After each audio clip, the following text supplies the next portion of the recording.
La troupe du libre arbitre présente.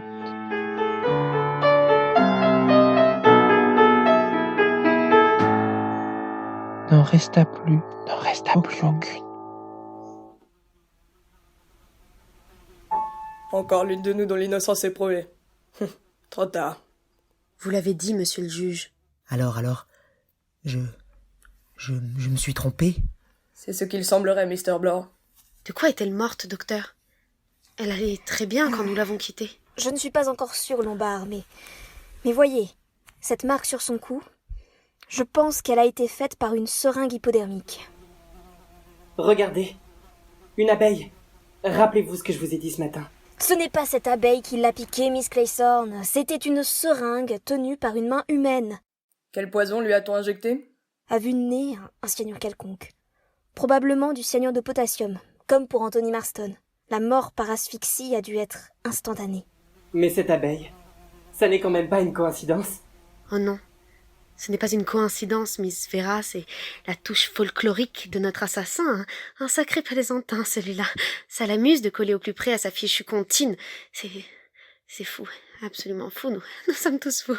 Mr. Lombard, reprenez-vous. Nous avons encore, je l'espère, toute notre raison. Quelqu'un a-t-il apporté une seringue hypodermique dans cette maison? Oui. Moi? 4 paires d'yeux se fixèrent sur le docteur Armstrong, qui se raidit soudainement face à l'hostilité profonde, soupçonneuse de tous ses regards. J'en emporte toujours une avec moi, comme la plupart des médecins. Cela va de soi. Voulez-vous néanmoins nous dire, docteur, où se trouve actuellement cette seringue? Dans ma valise, dans ma chambre. Nous pourrions peut-être aller vérifier de ce pas. En une silencieuse procession, ils montèrent tous les 5 à l'étage. On vida par terre le contenu de la valise. Mais... Attendez, mais je ne comprends pas. La seringue hypodermique n'y était pas.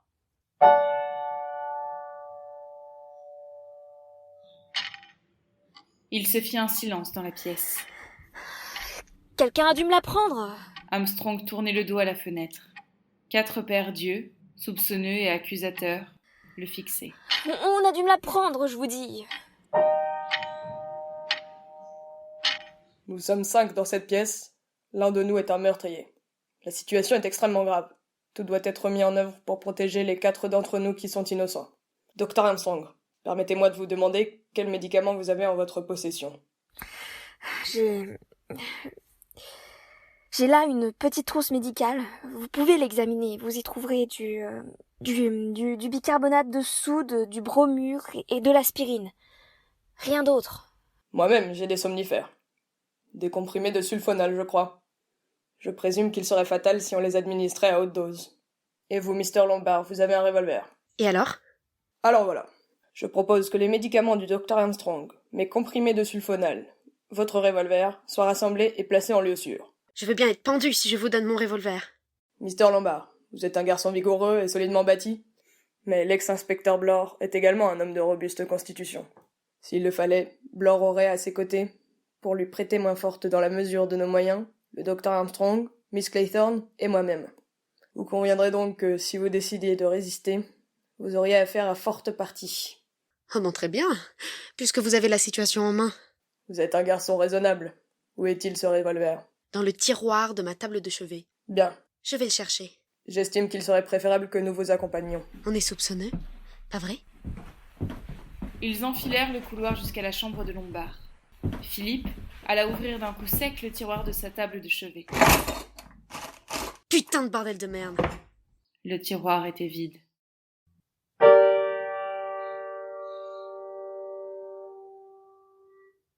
Satisfait? Lombard s'était mis complètement nu, et les 3 hommes l'avaient méticuleusement fouillé ainsi que sa chambre. Vous avez bientôt fini? Vera Claythorne attendait dehors, dans le couloir. Tour à tour, Armstrong, le juge et Blore furent soumis au même examen. Enfin, ils s'approchèrent de Vera. Le juge la regarda avec ses yeux perçants. J'espère que vous comprendrez, Miss Claythorne, que nous ne pouvons faire aucune exception. Il faut retrouver ce revolver. Vous avez un maillot de bain, je présume? Effectivement. Dans ce cas, je vous demanderai d'aller l'enfiler dans votre chambre et de revenir ici ensuite. Vera entra dans sa chambre et ferma la porte. Elle réapparut moins d'une minute plus tard, vêtue d'un maillot de satin moulant. Des maillots de bain des hommes, on ne connut jamais le tissu. Merci, Miss Clayson. À présent, si vous voulez bien rester ici, nous allons fouiller votre chambre. Vera attendit patiemment dans le couloir. Lorsqu'ils eurent terminé, elle rentra se rhabiller et les rejoignit. Nous sommes maintenant sûrs d'une chose.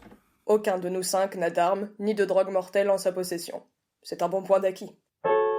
Nous allons maintenant mettre les médicaments en lieu sûr. Il y a bien un coffre pour l'argenterie dans l'office, n'est-ce pas? Tout ça c'est bien joli. Mais qui en aura la clé? Vous, je suppose. Le juge Wargrave ne répondit pas. Il descendit à l'office, suivi des autres. Sous la direction du juge, on déposa les divers médicaments dans le coffre et on le ferma à clé. Puis, toujours sur les instructions de Wargrave, on le hissa dans le vaisselier, qu'on ferma également à double tour. Le juge remit alors la clé du coffre à Philippe Lombard Voilà pour vous, et celle du vaisselier à Blore. et pour vous. Vous êtes physiquement les 2 plus forts. Il serait difficile à l'un de vous de prendre sa clé à l'autre, et aucun de nous 3 ne pourrait le faire. Reste un grave problème. Qu'est devenu le revolver de Mr. Lombard?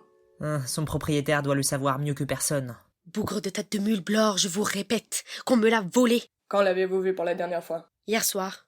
On a dû me le subtiliser ce matin, pendant que nous cherchions Rogers. Il doit être caché quelque part dans la maison. Il faut le chercher. Je ne sais pas où est ce revolver, mais je suis prête à parier que je sais où se trouve quelque chose d'autre. Et quoi donc, Mr. Blore? Suivez-moi. Il sortit et leur fit faire le tour de la maison. Arrivé au pied de la fenêtre de la salle à manger, il montra triomphant la seringue hypodermique. Tadadam! À côté d'elle, il y avait une figurine de porcelaine brisée, la 5e petite nonne, en miettes. J'en étais sûr. Après avoir tué Miss Brent, le meurtrier était obligé de jeter la seringue par la fenêtre et d'envoyer la figurine de porcelaine la rejoindre. Très bien. Mais à présent, il faut que nous cherchions ce revolver. Bien sûr, Miss Vera. Ce faisant, prenons garde de rester tous ensemble. Dites-vous bien que, si nous nous séparons, nous donnons au meurtrier sa chance. Ils fouillèrent la maison de la cave au grenier. Sans résultat. Le revolver demeura introuvable.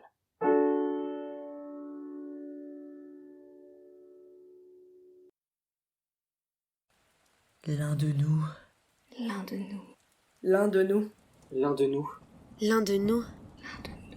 4 mots, inlassablement répétés, qui s'enfonçaient heure après heure dans des cerveaux réceptifs. 5 personnes. 5 personnes terrifiées. 5 personnes qui s'épiaient mutuellement, qui ne prenaient même plus la peine de cacher leur état de tension. 5 ennemis, unis par un même instinct de conservation. Et voilà que déjà, ils ressemblaient moins à des êtres humains. Ils régressaient au rang de la bête. Telle une vieille tortue à l'affût, le juge Wargrave restait immobile, le dos rond, l'œil vif, aux aguets. L'ex-inspecteur Blore paraissait maintenant plus frustre et plus lourdeau. Il avait l'air féroce et stupide d'une bête aux abois, prête à charger ses poursuivants. Philippe Lombard, lui, paraissait avoir les sens plutôt aiguisés qu'affaiblis. Ses oreilles réagissaient au moindre bruit. Et, lèvres retroussées sur ses longues dents blanches, il souriait souvent. Vera Clayson était très silencieuse. Elle restait la plupart du temps recroquevillée dans un fauteuil, le regard perdu dans le vide. L'air hébété, elle faisait penser à un oiseau qui s'est cogné la tête contre une vitre et qui peine à se relever. Armstrong avait les nerfs en piteux état. Il était ravagé de tiques, et ses mains tremblaient. Il allumait cigarette sur cigarette, et les éteignait presque aussitôt. L'inaction à laquelle ils étaient contraints semblait le miner plus que les autres. Nous ne devrions pas rester là, ne rien faire. Il doit bien y avoir quelque chose. Il y a sûrement quelque chose à faire.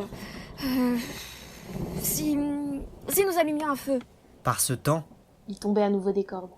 Le vent soufflait par rafales irrégulières. Le tambourinement déprimant de la pluie les rendait fous.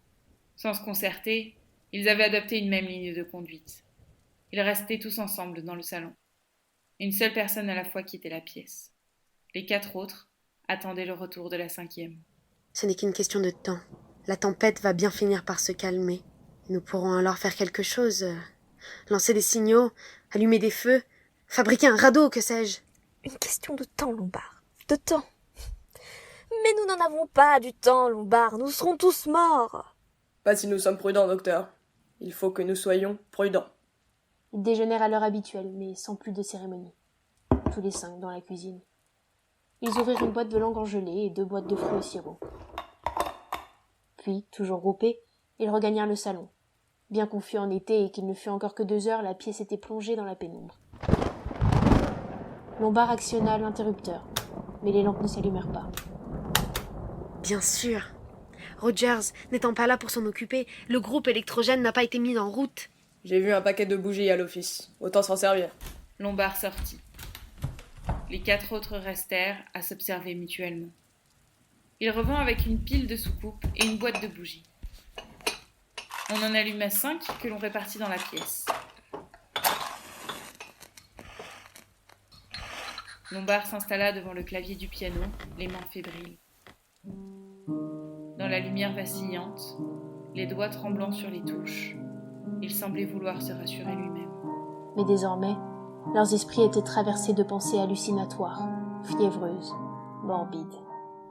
Le temps passe si lentement. Ses yeux. si lentement. Si lentement. Quelle heure est-il? 4 petites nonnes L'une d'elles étaient finit en avocates à la haute cour. Ses yeux. Ça devrait être lui le prochain. On ne mourra pas, moi. Évidemment. Je suis de taille à me À défendre. mon tour alors. Si ça se trouve, il n'est même pas médecin. On ne m'aura pas. Mais oui, Moi, c'est évident. je suis de taille à me défendre. C'est un cinglé. J'en ai vu d'autres. Échappé d'un asile qui se fait passer pour un médecin. J'en ai vu d'autres. Où est ce revolver, mon Dieu? Et ce revolver, Qui est-ce qui l'a Dieu, pris? qui est-ce qu'il a pris? La fille. Personne Personne ne ne peut peut la la voir. Je vais surveiller la Quelqu'un fille. sait où il est. Mais quelqu'un sait où il est. Quelle heure est-il? Oui. Quelle heure Je vais est-il? surveiller la fille. Seulement 3 3 heures et et quart. quart. Ils ont peur de la mort. Seigneur. La folie me La folie guette. me guette, moi aussi. aussi. Nous avons tous peur de la mort. 4 heures moins 20. Moi, j'ai peur de la mort. 4 heures Et moins pourquoi 20. joue-t-il du piano, Et lui? pourquoi joue-t-il du piano, lui? Il veut tous nous rendre Il fous. veut nous rendre tous La fous. pendule s'est peut-être arrêtée. 4 heures moins 20. 4 heures moins 20. Seulement 4 heures moins 20. Seulement 4 heures moins Ils 20. deviennent fous. La La pendule s'est pendule peut-être s'est arrêtée. peut-être Ils vont arrêtée. tous devenir fous. Je dois garder la tête froide.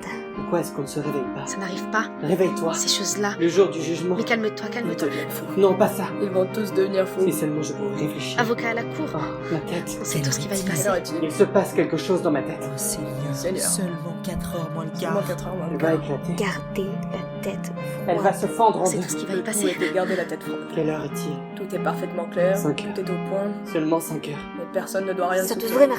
Quelle heure est-il? Ça doit marcher, il le faut. 5 heures? Je n'en peux plus de cette musique, Seulement 5 de heures? ce piano, Quel? de cet homme, Je n'en peux plus de cette C'est musique. toute avec la son question. sourire et ses dents Lequel? de De ce requin. piano, de cet Je homme. pense. Avec son sourire et ses dents de requin. Oui.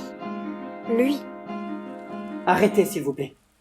Pouvez-vous arrêter de jouer?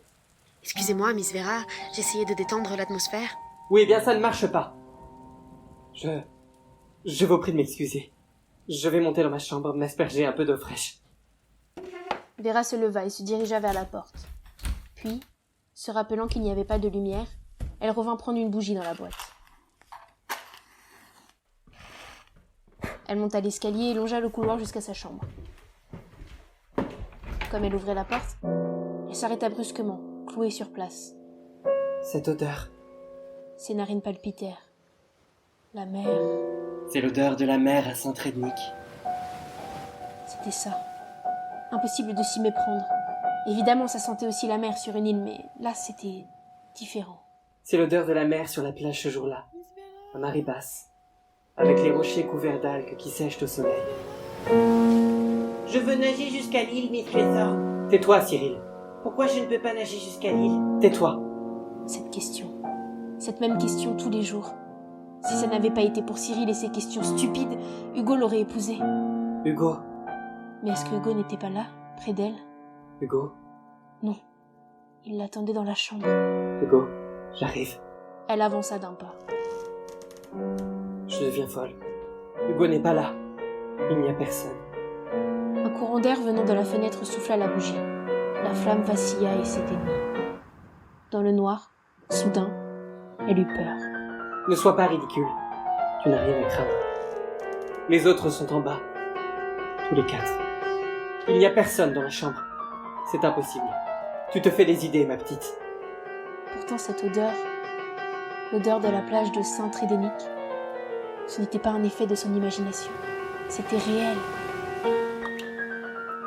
Et il y a quelque chose dans la pièce. Elle venait d'entendre quelque chose. Elle était sûre d'avoir entendu quelque chose. Et alors qu'elle restait là, l'oreille aux aguets, une main froide et gluante lui frôla la joue. Une main mouillée qui sentait la mer.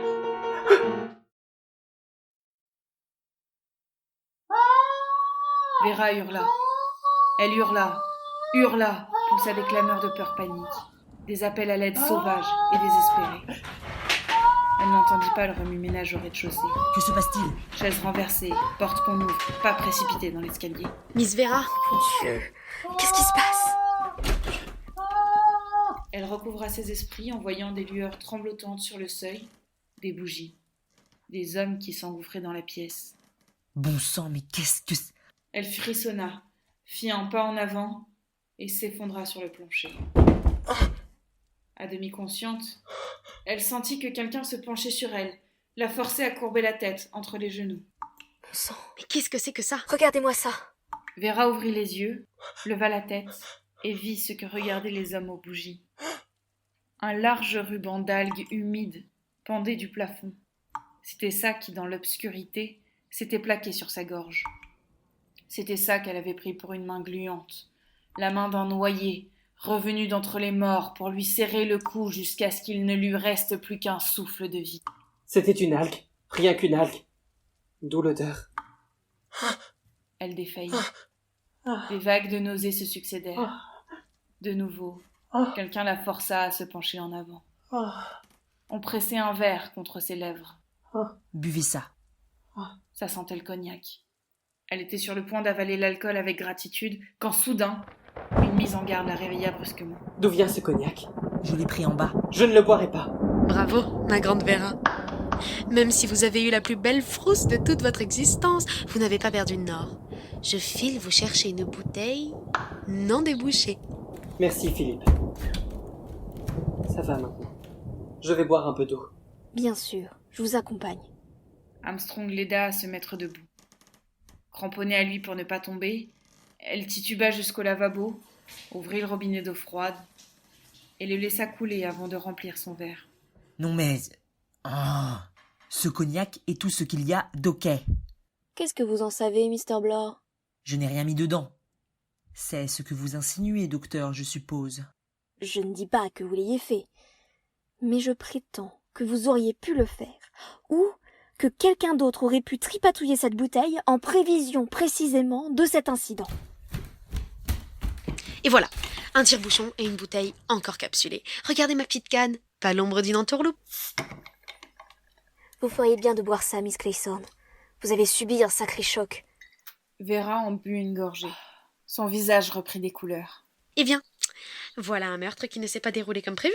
Vous pensez que c'était le but recherché? On espérait vous faire mourir de peur. Ça aurait pu marcher avec d'autres, hein? Pas vrai, docteur? Impossible à dire. Sujet jeune et en bonne santé, pas de faiblesse cardiaque, douteux. D'un autre côté... Au fait, où est le juge? Les trois autres regardèrent Vera avec perplexité. Bizarre. J'étais persuadée qu'il nous avait suivis. Moi aussi. Votre avis, docteur? Vous êtes monté derrière moi. Je croyais qu'il me suivait. C'est diablement étrange. Remarquez, il devait grimper moins vite que nous, ce n'est plus un gamin. Il faut aller à sa recherche. Ils commencèrent à se diriger vers le salon, avec appréhension. Wargrave? Si ça se trouve, il est resté au salon. Wargrave? Où êtes-vous? Wargrave? Je crois que ça se prononce Wargrave, Mr. Lombard. Et pourquoi riez-vous, Miss Vera? Non, rien. C'est seulement qu'hier, quand nous bavardions dans le salon, je n'ai pas osé vous dire que vous prononciez son nom étrangement. La situation n'est-elle pas un peu trop tendue pour se moquer les uns des autres? Oui, je sais. Désolé. Ils arrivèrent en bas des marches de l'escalier. Ils traversèrent le hall. Wargrave?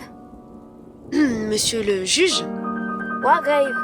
Ouh, Wargrave? Monsieur le juge? Toujours pas de réponse. À part le tambourinement de la pluie, un silence de mort régnait dans la maison. Sur le seuil du salon, Armstrong s'arrêta net. Les autres s'agglutinèrent autour de lui pour regarder par-dessus son épaule. Le juge Wargrave était assis dans son fauteuil, à haut dossier, à l'autre bout de la pièce. 2 bougies allumées l'encadraient. Mais ce qui les stupéfia et les horrifia le plus, c'était qu'il siégeait en robe écarlate, avec une perruque de juge sur la tête. Ne bougez pas. Restez là. Titubant comme un homme ivre, J'y vais. Le docteur Armstrong s'approcha de la silhouette silencieuse, au regard fixe. Il se pencha, scruta le visage figé, puis d'un geste vif, il souleva la perruque.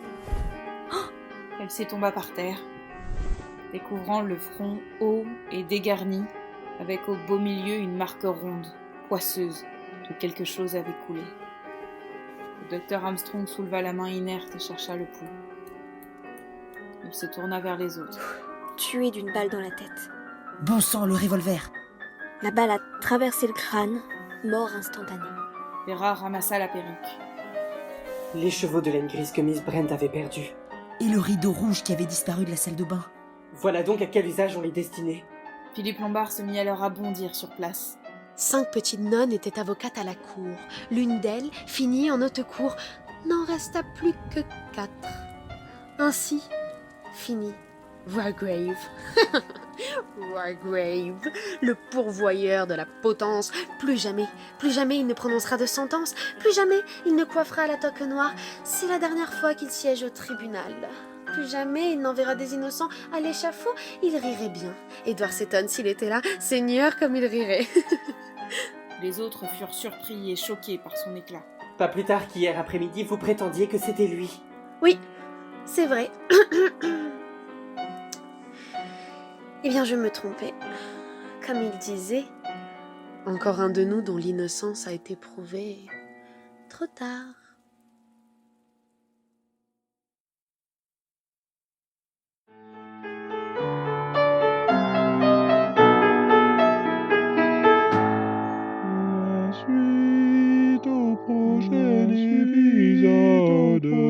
La suite au prochain épisode.